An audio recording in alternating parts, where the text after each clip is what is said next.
So we have this chapter factorization. तो हम पहले भी बता चुके हैं फैक्टराइजेशन अगर चैप्टर करना है तो इसलिए आपको कुछ चीजें याद रखनी पड़ेगी। पहले हैं कुछ फॉर्मूले, जैसे है a प्लस बी का whole square is a square plus b square plus 2ab. Then we have a minus b to the whole square, that is a square plus b square minus 2ab. And then we have a square minus b square is a plus b and a minus b. And then we have a square plus b square, a plus b to the whole square minus 2ab, as well as a minus b to the whole square plus 2ab. So these 3-4 formulas we have to learn before starting this chapter, and I hope you already know about that. Next we have a few questions based on this. First of all, there's a question x square plus 14x plus 49, and the question they are asking to factorize. इसको क्या करना है? तो तोड़ना है, तोड़ के form में चेंज करना है, तोड़ के इसको चेंज करना है मल्टीपल के फॉर्म। तो जब कोई भी इस तरह का क्वेश्चन आएगा तो हमको आइडेंटिफाई करेंगे क्या इसमें कोई आइडेंटिटी लग रही है, एंड तो अगर कोई भी आइडेंटिटी लगे तो पहले हम उसको चेक करेंगे। Let's find out. We have square and we have the square of, यहाँ पर ये किसका स्क्वायर बन सकता है, ये एक्स का स्क्वायर बन सकता है, ये किसका स्क्वायर बन सकता है, 7 का स्क्वायर बन सकता है। अब इसको हम जबरदस्ती बनाएंगे 2 इंटू पहला नंबर इंटू दूसरा नंबर, बीच वाले को हम जबरदस्ती लिखेंगे कुछ ऐसा, तो ये हमारा आ जाएगा 2 into X into 7 and plus 7 to the power 2। अब हमें क्या देखने को मिल रहा है, हमें ये चीज देखने को मिल रही है, ये सीधा सीधा फॉर्मूला बन गया a square plus b square plus 2 into a into b। ये सीधा सीधा फॉर्मूला बन गया a square plus b square plus 2ab का, और a square plus b square plus 2ab formula होता है a plus b to the whole, यानी कि a plus b to the whole square. This is the answer. तो question बहुत easy है आपके, ज्यादा टफ नहीं है। एक और एग्जांपल ले लेते हैं, जैसे 1 प्लस 2x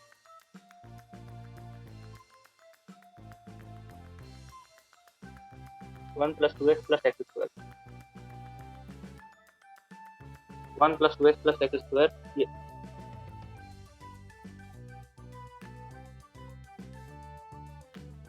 तो इसको हम क्या लिख सकते हैं, इसको हम लिख सकते हैं 1 का स्क्वायर, इसको लिख सकते हैं 2 इंटू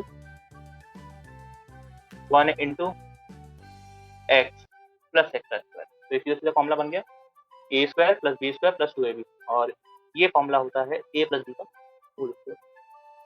तो इस तरह के क्वेश्चन है आपको करने के लिए।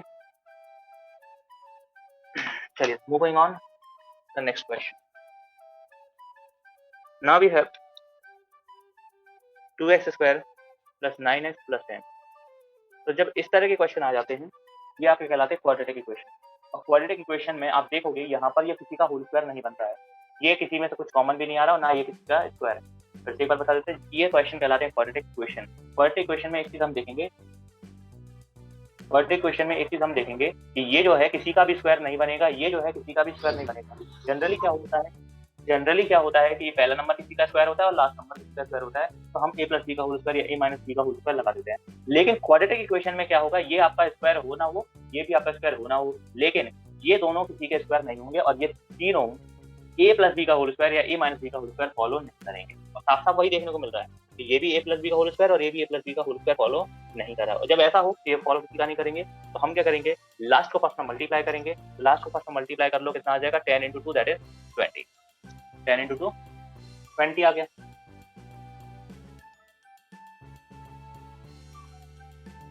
अब क्या करना है, अब 20 के फैक्टर्स बनाने हैं, या 20 इस तरीके से लिखना है कि मल्टीप्लाई करने पर 20 आए, लेकिन प्लस माइनस करने पर बीच वाला नंबर आ जाए। तो 20 कैसे आ सकता है, या तो हम 10 टू सा कर दें तो 20 आ सकता है, या फिर हम 4 5 सा कर दें तो भी 20 आ सकता है, या फिर हम 20 1 सा कर दें तब भी 20 आ सकता है। लेकिन इन तीनों में से कौन हमको 9 दे सकता है, ये हमें 9 दे सकता है नहीं, ये 8 दे सकता है या 12 दे सकता है, ये हमें 9 दे सकता है, 1 दे सकता है, 9 दे सकता है। मतलब हमारा आंसर क्या है, हमारा आंसर है 4x प्लस 5x। तो इसकी जगह हम क्या लिख देंगे, इसकी जगह हम लिख देंगे 4x प्लस 5x, और यहाँ पर प्लस 10 और यहाँ पर 2x स्क्वायर वैसी का वैसा रहेगा। फिर क्या करते हैं, इसका और इसका पेयर बना दीजिए। इसमें से कुछ कॉमन आ रहा है, क्या आ रहा है, 2 आ रहा है और x आ रहा है। अंदर क्या बचेगा, x प्लस। स्टेप नंबर 1 क्या होता है, स्टेप नंबर 1 होता है AC, यानी कि ये पहला नंबर कहलाता है A और लास्ट नंबर कहलाता है C। ये होता है A और ये होता है C। तो फिर पहले क्या करेंगे, AC को मल्टीप्लाई करेंगे। तो AC को मल्टीप्लाई किया, स्टेप नंबर 1 हो गया कंप्लीट। फिर होता है स्टेप 2। स्टेप 2 में क्या करते हैं, स्टेप 2 में हम इनके फैक्टर्स बनाते हैं। ठीक है, फिर 2 स्टेप इसमें होते हैं। जब कभी भी क्वेश्चन आपका इस फॉर्म में होगा, ये फॉर्म कौन सी कहलाती है, देखो इधर पे क्या दिखाई दे रहा है, पावर 2 है, फिर पावर 1 है और फिर पावर कुछ भी नहीं है। x की पावर 2 है, फिर नहीं है। ये जो फॉर्म कहलाती है क्वाड्रेटिक फॉर्म। जब कभी भी क्वाड्रेटिक फॉर्म होगा तो 2 स्टेप में इसको सॉल्व किया जाएगा। पहला स्टेप क्या होता है, लास्ट को फर्स्ट में मल्टीप्लाई करो। पहला स्टेप क्या होगा, लास्ट को फर्स्ट में मल्टीप्लाई करो, तो हमने लास्ट को फर्स्ट में मल्टीप्लाई किया, लास्ट का 10 और फर्स्ट का 2 मल्टीप्लाई कर दिया। स्टेप 1 कंप्लीट हो गया। स्टेप 2 क्या होता है, स्टेप 2 होता है कि ये जो 20 है, इस 20 के फैक्टर्स बनाओ, इस 20 के फैक्टर्स बनाओ। ऐसे फैक्टर्स होने चाहिए कि मल्टीप्लाई करने पर फिर से 20 आ जाए, तो मल्टीप्लाई करने पर 20 आ जाए, लेकिन प्लस माइनस करने पर बीच वाला नंबर बन जाए। तो हम देखने को मिल रहा है 20 के क्या कितने फैक्टर्स बन सकते हैं, या तो 10 2 या 20 होता है, 4 5 का भी 20 होता है, 20 1 20 भी होता है। लेकिन इन तीनों में से कौन सा वाला नंबर हमें बीच वाला नंबर यानी 9 बना सकता है, ठीक है। तो हमें देखने को मिल रहा है 4 और 5 को अगर हम प्लस कर देते हैं तो 9 आ जाता है। तो हम क्या करेंगे, बस 9 की जगह 4 और 5 लिख देंगे। इतना आया समझ में। अब इसके बाद इसमें से कुछ कॉमन आ रहा है वो हम निकाल लेंगे। इसमें से क्या कॉमन है, इन दोनों में 5 कॉमन है, दोनों 5 के टेबल में आते हैं तो 5 कॉमन ले लेंगे। तो यहाँ से 5 से डिवाइड कर दो, इसको 5 से डिवाइड कर दो, क्या बचेगा, हमेशा सेम नंबर आएंगे यहाँ पर, x+2 and 2x+5 is the answer. और इसको मेथड को कहते हैं splitting the middle. Let's see one more example.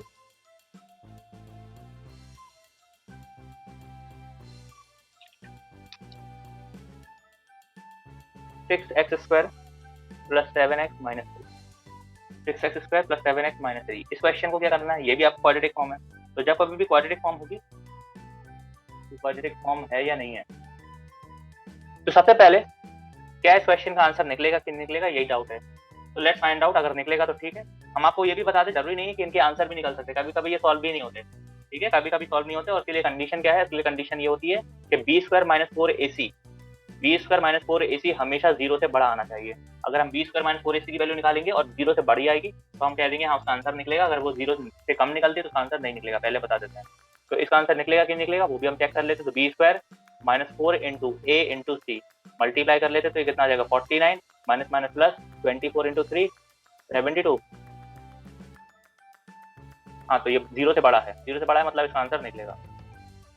Let's solve it. तो क्वेश्चन हमें गिवन है, क्वेश्चन गिवन है, तो अब हम क्या करेंगे, स्टेप नंबर 1। स्टेप नंबर 1 क्या बोलता है, लास्ट को फर्स्ट में मल्टीप्लाई करो।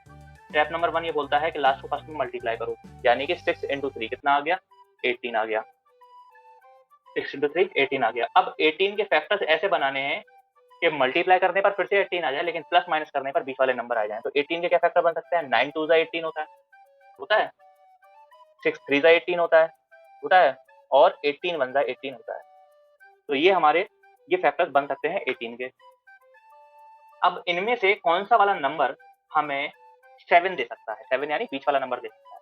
इन तीनों में से कौन सा वाला नंबर हमें 7 दे सकता है। अगर हम इसको माइनस करें यानी कि 9 - 2 करें तो 7 आ जाएगा। हमें वही चाहिए, हमें क्या चाहिए, हमें ऐसा नंबर चाहिए। हमने देखा 9 2 को अगर हम 9 - 2 करेंगे तो बीच वाला नंबर आ जाएगा, तो इसकी जगह कुछ नहीं लिखेंगे, जो ये नंबर्स आए हैं वही लिख देंगे, 9x - 2x। पीछे जो नंबर लिखा है वो वैसे के वैसा, आगे जो नंबर लिखा है वो वैसे का वैसा, कोई चेंज नहीं आएगा। फिर तो बता देते हैं ये कैसे किया। सिर्फ हमने 7x की जगह 9x - 2x लिख दिया, पीछे वाला नंबर वैसे का वैसा, आगे वाला नंबर वैसे का वैसा। अब इन दोनों में से कुछ कॉमन ले लेंगे, इन दोनों में से कुछ कॉमन आ रहा है, इन दोनों में से 3x कॉमन आ रहा, बचेगा क्या 2x + 3। इन दोनों में से कुछ कॉमन आ रहा है, -1 कॉमन आ रहा है, बचेगा 2x + 3। एक बात और बता दें, ये हमेशा सेम आएंगे, अगर ये दोनों सेम नहीं आ रहे तो मतलब है हमारे फैक्टर्स गलत हैं। तो 2x + 3 और 3x - इसका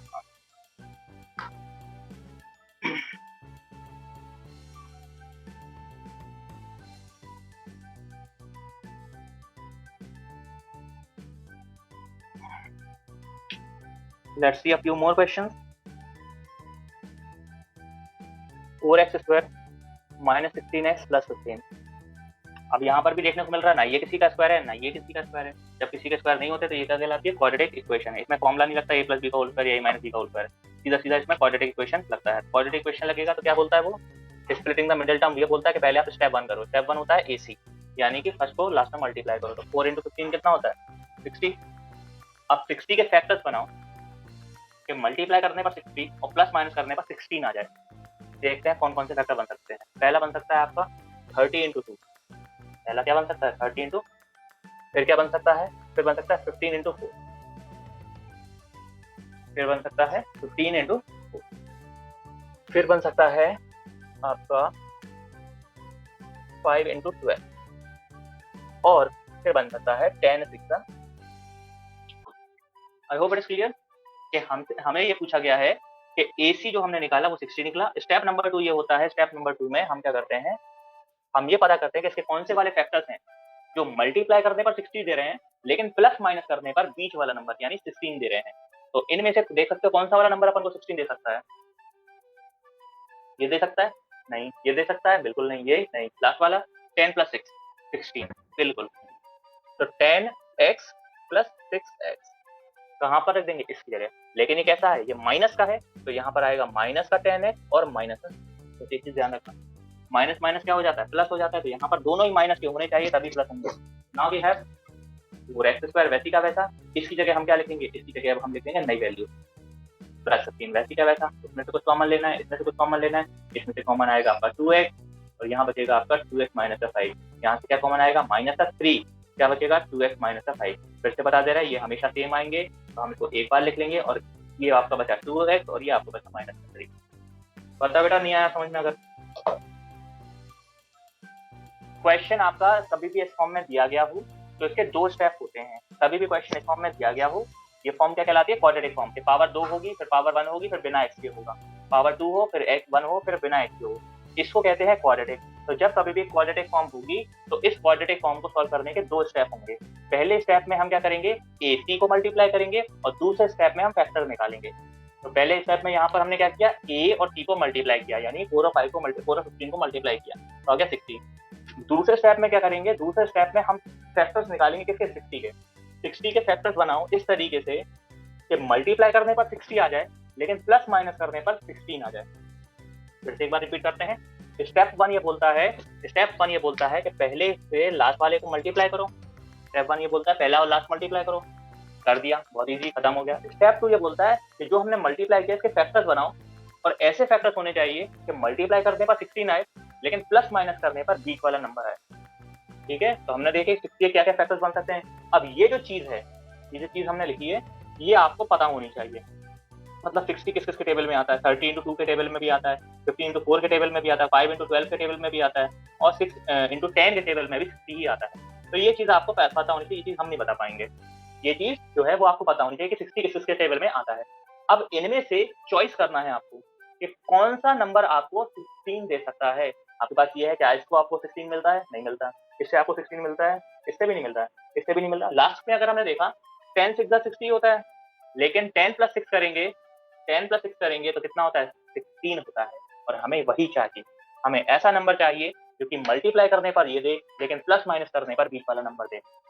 कुछ क्वेश्चन अब हैं, ये क्वेश्चन आपको लिखने हैं।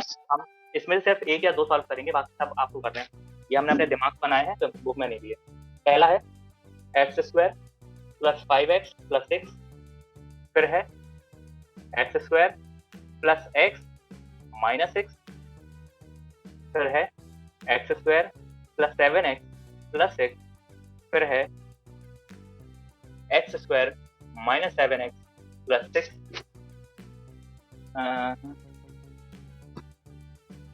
x² + 6। अरे यार इसके ऊपर से माइक चालू कर दे। हाँ, अगला है x² - x - 6। और भी दे सकते हैं, 2-3 और दे सकते हैं, लेकिन अभी के लिए आपको ये क्वेश्चन लिखने हैं, नोट डाउन करने हैं और ये क्वेश्चन आपको अभी कभी सॉल्व करना है। ठीक है, इनमें से हम आपको कौन सा वाला बता देते हैं? हम आपको ये वाला बता देते हैं, लास्ट वाला। ठीक है, ये वाला जो नीचे वाला है ये हम आपको सॉल्व करके बता दें कैसे करना है। ये आपका क्वाड्रेटिक फॉर्म है। तो जब कभी भी क्वाड्रेटिक फॉर्म होगी, स्टेप नंबर 1 क्या बोलता है? लास्ट को फर्स्ट में मल्टीप्लाई करो, यानी 6 × कोई नंबर नहीं है तो क्या लिखा है यहाँ पर 1, 6 बन जा क्या हो जाएगा? 6 हो जाएगा। I hope it clear.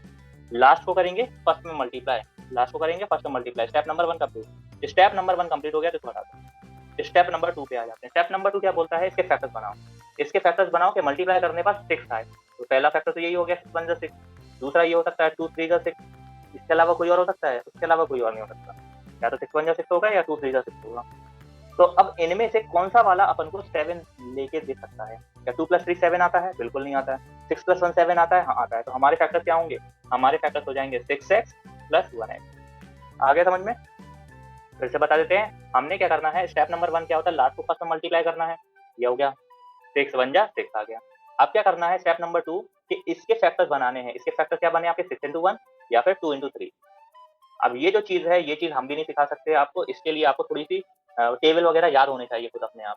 भैया ये 6 किस के टेबल में आता है, तो 6 किसके टेबल में आता है, 2 के टेबल में 3 बार में आता है, या 3 के टेबल में 2 बार में आता है, या 6 के टेबल में 1 बार में आता है। अब किस में से, इन दोनों में से कौन सा वाला नंबर है जो अपन को बीच वाला नंबर दे सकता है? ये क्वेश्चन है आपका। इस क्वेश्चन में बीच वाला जो नंबर है ये आपको कौन सा दे सकता है? 2 और 3 7 दे सकता है? बिल्कुल नहीं। 6 और 1 7 दे सकता है? हाँ, दे सकता है। तो हमारा क्या आंसर होगा? हमारा आंसर होगा 6x और 1x। आगे जो लिखा हुआ है वो लिखा रहेगा, पीछे जो लिखा हुआ है वो लिखा रहेगा, कोई चेंज नहीं आएगा। अब क्या होगा, आगे के 2 नंबर और पीछे के 2 नंबर हम कॉमन ले लेंगे। आगे के 2 नंबर में से क्या कॉमन आ रहा है? आगे के दोनों नंबर में से x कॉमन आ रहा है, बचेगा x प्लस x। पीछे के 2 नंबर में से क्या कॉमन आ रहा है? कुछ भी नहीं, तो 1 कॉमन ले लेंगे तो आ जाएगा x प्लस x। हमेशा बता चुके हैं ये और ये सेम आने चाहिए, अगर ये सेम नहीं आ रहे तो गलत हो जाएगा। तो यहाँ पर आ गया x प्लस x और ये आ गया x प्लस 1। बेटा समझ में आया नहीं आया? Yes sir. चलो एक बार और बता देते हैं, ये लास्ट वाला क्वेश्चन, बाकी के 4 आप खुद करना घर पे बैठे। क्या करना है, लास्ट को फर्स्ट में मल्टीप्लाई करना है। लास्ट को फर्स्ट में मल्टीप्लाई करना है तो फिर से वही है, 6 1 जा 6 आ गया, ठीक है। अब क्या करना है, इसके फैक्टर्स बनाने हैं। स्टेप नंबर 1 क्या हो गया, लास्ट को फर्स्ट में मल्टीप्लाई किया। स्टेप नंबर 2 क्या होता है, इसके फैक्टर्स बनाओ। इसके फैक्टर्स बनाओ कि मल्टीप्लाई करने पर 6 आ जाए। तो 6 1 जा 6 तो 6 आता है, या फिर 2 3 जा 6 ये भी आपका 6 आता है। अब इनमें से कौन से वाले नंबर आपको बीच वाला नंबर दे सकते हैं? क्या 6 और 1 अपन को 1 दे सकते हैं? इधर पे कुछ नहीं लिखा तो 1 मान लेते हैं। क्या 6 और 1 आपको 1 दे सकते हैं प्लस माइनस करने पर? बिल्कुल नहीं। 2 और 3 1 दे सकते हैं प्लस माइनस करने पर? 2 और 3 1 दे सकते हैं? हाँ, अगर 3 माइनस 2 कर देंगे तो 1 आ जाता है। आया को समझ में? तो हमारे जो फैक्टर्स हैं वो आपके होंगे 2 और 3। तो बता दे रहे हैं हमारे फैक्टर्स क्या होंगे, 2 और 3। हमें क्या चाहिए, हमें चाहिए माइनस का x, तो हमारा होना चाहिए माइनस का 3 और प्लस का 2। ये थोड़ा सा बदलाव हमने क्यों किया, क्योंकि हमें चाहिए साइन माइनस का, इसलिए हम माइनस का साइन लगा देंगे बड़े नंबर के साथ। तो इसकी जगह हम लिख देंगे माइनस 3x और प्लस का 2x। फिर से बता देते हैं क्या किया। स्टेप नंबर 1 इसको इससे मल्टीप्लाई किया, 6 आ गया, कोई दिक्कत नहीं है। स्टेप नंबर 2 ऐसे नंबर्स निकाले, ऐसे फैक्टर्स निकाले जिनको मल्टीप्लाई करने पर फिर से वही नंबर आ जाए और प्लस माइनस करने पर बीच वाला नंबर बन जाए। तो अगर हम इसको प्लस माइनस करेंगे तो ये बीच वाला नंबर नहीं दे रहा है, इसको अगर हम प्लस माइनस करेंगे बीच वाला नंबर नहीं दे रहा है। तो हम क्या करें कि बीच वाला नंबर बन जाए। अगर हम 2 माइनस 3 कर रहे हैं तो उल्टा बन रहा है। हमें क्या चाहिए, हमें चाहिए माइनस का 3 चाहिए और प्लस का 2 चाहिए, या फिर हम ऐसे भी लिख सकते हैं, अगर हम 2 में से 3 को माइनस करते हैं तब भी आपका माइनस का 1 आ जाएगा। वही की बात है कि माइनस का 3 और प्लस का 2 है। तो अब इसकी जगह जो हमने अभी फैक्टर्स निकाले हैं वो हम लिख देंगे x को साथ में रख के। पीछे जो नंबर लिखा है वो वैसी का वैसा, आगे जो नंबर लिखा है वो वैसी का वैसा। इसमें से क्या कॉमन आ रहा है वो देखेंगे। इन दोनों में से कॉमन आ रहा है x तो बचेगा x माइनस 3। इन दोनों में से कॉमन आ रहा है 2 तो बचेगा x माइनस 3। आप देख सकते हैं कि हमेशा सेम आएगा, और सेम आया तो एक बार लिखो और बचा हुआ नंबर बाहर लिखो। That's it. आ गया समझ में?